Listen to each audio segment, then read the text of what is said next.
Amados, vocês têm costume de orar? Quando as pessoas falam, orem por mim, eu estou precisando de oração, ou a sua família está precisando de oração e você corre para outra pessoa e fala, ora por mim. Vocês sabem que a oração tem um poder crucial na vida do crente, crucial mesmo. E eu vou dar um exemplo aqui de pessoas que andou com Cristo e na hora de orar sentiu cansaço, sentiu meio que, eu estou cansado e não conseguiu orar. Amém? Acompanhe comigo esse vídeo que eu vou explicar para vocês. Olá, graça e paz, sou Lucimeire Rodrigues com o programa A Bíblia para Todos. Louvado e engrandecido seja o nome daquele que vive e que reina para sempre em nossas vidas. Vou trazer uma mensagem para a edificação da sua fé no nosso Salvador, Jesus Cristo. E a palavra de hoje está no Evangelho de Mateus, capítulo 26. Eu vou ler aqui do 40 em diante, mas eu vou reportar também a outras passagens desse mesmo capítulo 26. Amém? Nós vamos falar sobre a oração e o quanto ela é importante na vida do crente. Na verdade, a gente tem praticamente duas armas que são infalíveis, né? As pessoas falam muito em batalha espiritual, mas na verdade a gente tem duas armas que são infalíveis e mais uma que é o jejum. A primeira arma, a palavra, a segunda, a oração. E a gente pouco usa, né? Pouco lê e pouco ora. Então nós vamos falar aqui um exemplo de oração, da falta de oração e como isso fragiliza o homem, porque a oração ela é para nos fortalecer. Porque é na oração que a gente tem assim, é como se fosse um link, né? Vamos dizer assim, a gente tem um acesso ao trono do Pai. O Pai espera que a gente esteja orando para estar conversando com Ele, expondo as nossas ansiedades, os nossos problemas, expondo a necessidade de um amigo, de um ente que a gente de repente está passando por uma peleja, está passando por uma necessidade. A oração na vida do crente praticamente é tudo. É quando a gente está conversando com o nosso paizinho, é quando a gente coloca tudo para fora e às vezes a gente não consegue nem orar, a gente às vezes chora, né? E as nossas lágrimas também são recolhidas e levadas ao nosso Pai. Então aqui eu vou dar um exemplo de oração e a falta dela. Olha só. O que Jesus fala, eu estou aqui no Evangelho de Mateus, esse Evangelho aqui foi escrito por próprio Mateus, não foi, embora seja o primeiro que aparece na linha, né, é o primeiro Evangelho, mas não foi o primeiro Evangelho escrito. O primeiro Evangelho escrito foi o Evangelho de Marcos. Mateus também era conhecido como Levi, ele era cobrador de impostos, então no meio dos hebreus, no meio dos judeus, ele não era uma pessoa muito benquista, não. Na verdade, eles não gostavam de Mateus, porque ele cobrava impostos dos próprios patrícios, dos próprios judeus. E uma parte do dinheiro que era cobrado dos impostos, ele retia com ele. Por isso que as pessoas não gostavam das pessoas que cobravam os impostos. Eles eram muito mal vistos. E ele trabalhava na alfândega de Cafarnaum, uma cidade bem próximo do Mar da Galileia. Então, ele era do partido dos publicanos. Quem eram os publicanos? Justamente, eles eram os cobradores de impostos. Então, coloquei aí Mateus na história, Mateus conhecido como Levi, filho de Alfeu, e ele não era assim muito bem quisto, não. Mas quando Jesus passa por ele, né? Quem resiste a Jesus? Jesus fala, segue-me. E ele tinha um cargo, vamos dizer, como hoje, se fosse um cargo hoje, seria um cargo assim, maravilhoso, né? Um cargo assim de quem não queria ter um cargo desse, né? E ele larga tudo e segue Jesus. Que coisa linda, né? Quando a pessoa fala, larga tudo, deixa o dinheiro para trás, deixa os bens materiais para trás, eu vou seguir a Jesus. Foi uma ótima escolha que ele teve, foi uma escolha crucial na vida dele. E a prova disso é aqui o evangelho que ele escreveu. Mateus escreveu o evangelho dele assim com muito capricho na hora de escrever. E foi um evangelho assim, cheio de detalhes, rico em detalhes, muito lindo mesmo, o evangelho de Mateus. E eu vou ler aqui o versículo. A gente tem que lembrar que na época quem era o rei dos judeus era Herodes Antipas, Só que quem governava eram os romanos, né? A gente sempre tem que colocar isso, porque no Novo Testamento aí segue, né, o governo dos romanos até o fim da Bíblia e continua, né? O governo romano foi um governo aí de 1000 anos, né? Foi o mais longo que existiu na história. Então aqui no versículo 40 do capítulo 26, está escrito bem assim no Evangelho de Mateus, segundo Mateus. E voltando para os discípulos, isso Jesus, e voltando para os discípulos, chamou-os, achou-os dormindo, e disse a Pedro: então, nem uma hora pudeste vós vigiar comigo? Uma hora, hein? Jesus pediu. Vigiai e orai, para que não entreis em tentação. Engraçado, a gente passa por algumas passagens na Bíblia, a gente lê rápido e às vezes a gente não presta atenção nas entrelinhas, né? Jesus fala assim, olha, vigiai e orai para não entreis em tentação. Ele estava falando isso com um discípulo dele, um homem que estava seguindo ele há 3 anos, que já conhecia, que tinha visto milagres e prodígios da parte de Jesus Cristo. E Jesus colocou ele num patamar igual a gente. Vigia para você não entrar em tentação. Então você veja, um apóstolo, né, um discípulo de Jesus ouviu isso, né? Então quem somos nós, né? Então o que serviu para Pedro, serve para a gente também. Vigiai, para que não entrei em tentação. Vigiai e orai, para que não entreis em tentação. Olha a exortação de Jesus. Orem, orem. O crente tem que orar. Para quê? Para a gente não entrar em tentação.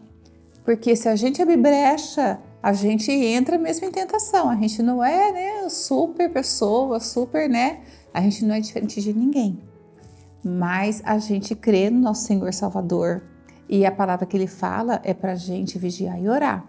Então isso é uma obediência que a gente tem que seguir. O espírito, na verdade, está pronto, mas a carne é fraca. Gente, quando Jesus fala que a carne é fraca, vocês acreditem, a carne é fraca. Porque se Ele falou que a carne é fraca, é porque é fraca mesmo, né? Jesus mesmo falou, o espírito está pronto, mas a carne é fraca. Então isso serve para a gente, a nossa carne é fraca. A nossa carne cai mesmo. É aquela coisa assim, quanto mais você ora, mais o seu espiritual vai se aproximando de Deus. Quanto menos você ora, mais a sua carne vai prevalecendo sobre você. Então você tem que orar para você não cair nessa tentação. Tornando a retirar-se, Jesus se retirou e orou de novo, dizendo: meu Pai, se não é possível, passa de mim esse cálice sem que eu o beba, porque ele sabia que ele estava indo para a cruz, né? Que ele ia ser entregue, né, aos romanos, que ele ia, né, ter a morte de cruz. Faça-se a tua vontade. Eu falo que a oração que a gente faz, que a gente tem mais fé em Cristo e mais fé assim no poder de Jesus Cristo, é quando a gente termina ela falando: Pai, seja feita a sua vontade na minha vida. Porque a gente é cheio de desejo, cheio de vontade, cheio de querer pessoal nosso, cheio de vaidade do homem. A gente é vaidoso. Mas que seja feita a vontade de Deus na nossa vida. Então, quando a gente ora, a gente fala: Pai, faça a tua vontade, porque a sua vontade é perfeita, porque a gente mesmo não sabe nada. A gente não sabe nada, a gente pensa no que é bom, a gente se ilude com o que parece que é ouro e às vezes vê não é. Então a gente fala: Deus, faça a sua vontade em minha vida, porque a sua vontade ela é certa, porque o Senhor conhece tudo, o Senhor conhece o presente, passado, futuro, o Senhor conhece tudo. Entrega para Deus, faça a sua vontade. Isso não impeça que você possa pedir algo para Deus, mas termina dessa forma: faça a sua vontade na minha vida, porque vocês não vão se decepcionar. E voltando, achou-o outra vez dormindo, porque os seus olhos estavam pesados. A gente está cansado às vezes, né? Às vezes a gente acorda no meio da noite e a gente sabe que precisa orar, e a gente está cansado, e a gente faz, negligencia, vira e dorme, né? Acorda, às vezes a gente sente dentro da gente, né? Eu preciso orar. Irmãozinho pediu oração, o ciclo de oração pediu oração para isso. É um irmão que está internado, é isso que a gente tem esses grupos de WhatsApp que vai postando as coisas, né? Vai postando pedido de oração. E às vezes a gente está cansado, né? Deita ó, acorda, né, com aquele sentimento de orar, vira e dorme. Estava acontecendo isso com o apóstolo aqui, né?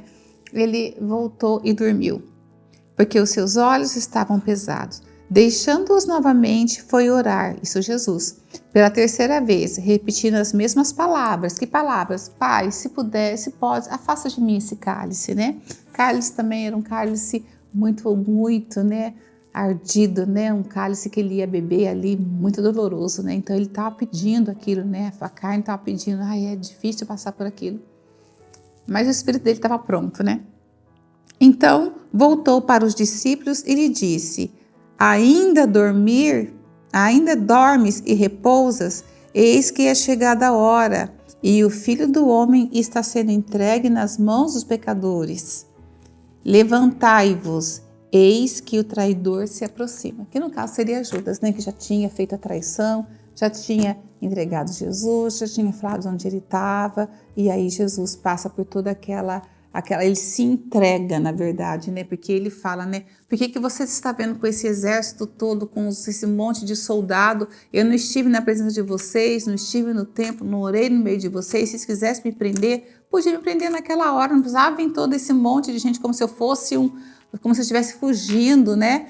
Jesus questiona isso, e é certo mesmo, porque Jesus estava ali no meio, né? Ele foi no templo, andou com eles, esteve no meio deles, andou na vila de pescadores, andou em toda aquela cidade e ninguém se levantou para prender. Porque esse exército todo agora querendo prender Jesus, né? Não precisa disso, como diz assim, eu estou me entregando. Se tivesse um aqui, eu ia me entregar, é a minha, eu vim para isso.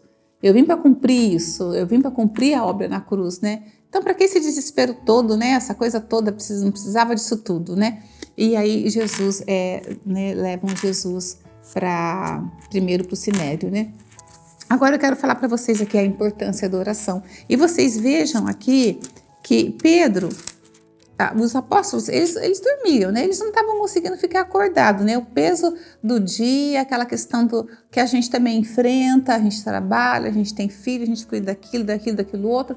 E às vezes a gente negligencia a oração. E a oração tem que vir assim, quase que em primeiro lugar na vida da gente. A gente tem que orar. A palavra fala que a gente tem que orar constantemente. Eu não digo toda vez que você tem que ajoelhar e ficar orando, ou então ficar em pé orando, não. A sua mente tem que estar ligada no trono, tem que estar sua mente ligada em Jesus o tempo inteiro, né? A gente tem que estar sempre ligado no trono.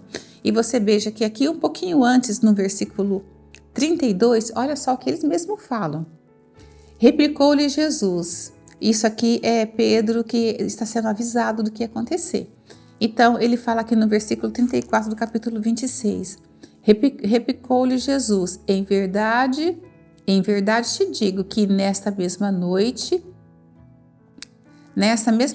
antes que o galo cante, tu me negarás 3 vezes. Ele está falando isso para Pedro. Tu me negarás 3 vezes, disse Pedro, ainda que me seja necessário morrer contigo, de nenhum modo te negarei. E todos os discípulos disseram o mesmo. É como se todos eles tivessem falado para Jesus dessa forma assim: ainda que for necessário morrer contigo, de nenhum modo te negarei. É como se ele tivesse falado assim: se eu tiver que morrer junto contigo, eu vou morrer, mas eu não vou te negar. Deixa eu te falar, eles negaram. Pedro negou. E nem oraram. Você vê, um pouquinho antes eles falaram: se tiver que morrer com você, se tiver que morrer com o Senhor, eu morro com o Senhor, mas eu não te nego. Jesus pediu aqui, ora, e eles não conseguiam orar. Olha só que era coisa tão básica, tão simples, ora. E nem isso eles conseguiram. Você veja a fragilidade do homem, como nós somos frágeis e como nós somos falhos. A oração na vida do crente tem que ser constante. Vai fazer um bem para mim, vai fazer um bem para outras pessoas. A gente se aproxima mais de Deus. Quando a gente está em oração, a pessoa que ora, que ela é nítida a diferença. É nítida a diferença entre as outras pessoas. Porque ela é uma pessoa mais calma, ela é uma pessoa mais sábia. Porque Deus vai revelando, Deus vai moldando a pessoa. Porque ela está próxima de Cristo, ela está próxima de Deus. Ela vai se tornar uma pessoa mais sábia, uma pessoa mais calma. Ela fica mais sensível as outras pessoas, a necessidade das outras pessoas, ela fica uma pessoa mais amável, menos amargurada, ela entende melhor da vida, ela não fica aquela coisa se vitimando o tempo todo, ai, por que acontece isso comigo, por que acontece isso comigo? Porque quando ela está em oração, a oração mesmo, né, cobre ela disso.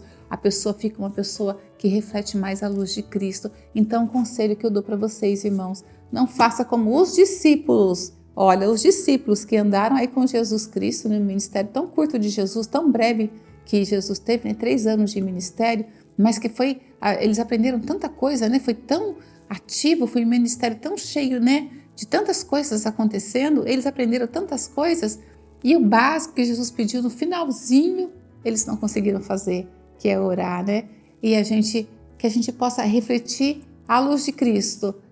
Orem, orem sem cessar. Vocês vão perceber na vida de vocês que vocês vão ficar pessoas mais calmas, mais sensível ao Espírito, mais sensível à necessidade do irmão, vão se tornar pessoas mais sábias, pessoas que têm aquela questão de, opa, já peguei ali que está precisando, fulano está precisando de um conselho, está precisando aí de uma oração, está precisando de uma visita. Às vezes a pessoa está precisando de uma visita que está próxima de você e você vai com uma visita, você faz oração naquela casa, é uma alegria, você faz um louvor, né? Canta um louvor na casa e a pessoa se sente tão bem com isso, porque a oração é algo para ser constante na vida do crente. Crente que não ora, é nítido você ver a diferença. Ele é uma pessoa brava, ele é uma pessoa que se irrita facilmente, é uma pessoa que taca pânico muito facilmente.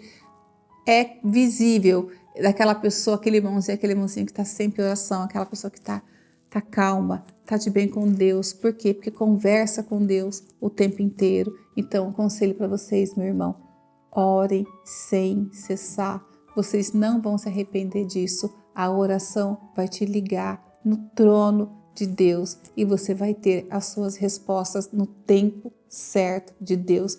Não façam como aconteceu aqui. Eu não estou criticando os discípulos, mas isso aqui foi uma falha grande, né? Jesus, né? O próprio Jesus pedindo, orem, orem. E por nenhum, 2, 3 minutos eles não conseguiram orar. Eles dormiram. Que não, a gente não possa, né? Não podemos dar um exemplo desse, né? Orem. Amém, meus amados? Deus abençoe a vida de vocês, em nome de Jesus.